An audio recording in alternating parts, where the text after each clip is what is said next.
Video social மீடியாவில் இப்போ viral ஆகிட்டு வருது. ஒரு சிலையோட ஃபுட்டில் அஜித்குமார் ரொம்ப லவ்வபுளாக கிஸ் பண்ணக்கூடிய வீடியோ தான் இப்போ சோஷியல் மீடியாவில் ட்ரெண்டிங்கில் இருக்குது.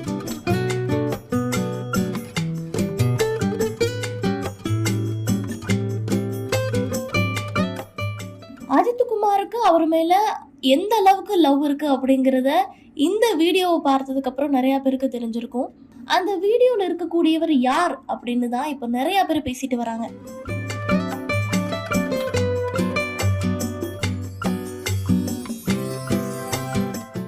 ரேசர் அஜித்குமார் இப்போ சினிமா சம்பந்தப்பட்ட வேலைகள் எல்லாம் கொஞ்சம் ஒதுக்கி வச்சுட்டு சமீப காலமா வெளிநாடுகள்ல கார் ரேஸ்ல பார்ட்டிசிபேட் பண்ணி ரொம்ப பிஸியா இருக்காரு அப்படின்னு சொல்லலாம்.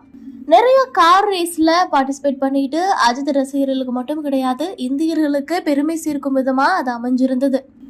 அஜித் இப்போ ஐரோப்பிய நாடுகள்ல கார் ரேஸ்ல பார்ட்டிசிபேட் பண்ணிட்டு வராரு.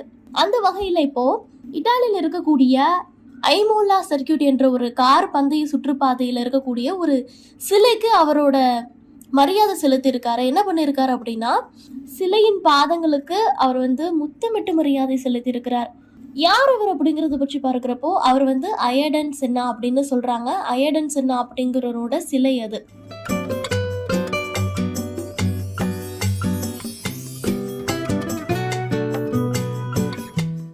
அஜித் இந்த மாதிரி ஒரு மரியாதை செலுத்தி இருக்காரு அப்படின்னா அஜித்குமாருக்கு அவரை எந்த அளவுக்கு பிடிக்கும், யார் அவர் அப்படிங்கிற கொஸ்டின் இப்போ ரைஸ் ஆயிருக்கு. அதாவது உலக கார் சாம்பியனாக இருந்தவர் தான் அயர்டன் சென்னா. பிரேசில் நாட்டை சேர்ந்த இவர் தன்னுடைய 13வது வயதிலிருந்தே கார் ரேசிங்ல ஈடுபட்டு கொண்டிருந்தார் அப்படின்னு சொல்றாங்க. 1984 முதல் 1994 ஆண்டு வரை 3 ஃபார்முலா 1 வேர்ல்டு டிரைவர்ஸ் சாம்பியன் டைட்டில வென்றிருக்கிறார். அயர்டன் சென்னா 1994 ஆண்டு இட்டாலியில ஐமோலோ சர்க்கியூட்ல நடைபெற்ற San Marino Grand Prix car பந்தய போட்டியில பங்கேற்ற போது எதிர்பாராத விதத்துல விபத்து ஏற்பட்டு அவர் உயிரிழந்திருக்கிறார். அவர் உயிரிழந்த அந்த இடத்துல தான் அவருடைய நினைவு உருவ சிலை அமைந்திருக்கு. அந்த சிலைக்கு தான் அஜித்குமார் இப்போ மரியாதை செலுத்தி இருக்கிறார். கார் பந்தயங்கள்ல அயர்டன் சென்னா தான் அஜித்குமாரினுடைய இன்ஸ்பிரேஷன் அப்படின்னு சொல்றாங்க. அஜித்குமாருக்கு அவரை எவ்வளவு பிடிச்சிருந்தா அவரோட சிலைக்கு ரொம்ப ரெஸ்பெக்ட்ஃபுல்லா போய் அவரோட பாதத்துல கிஸ் பண்ணியிருக்காரு. இந்த வீடியோ தான் இப்போ சோஷியல் மீடியால வைரல் ஆயிட்டு வருது.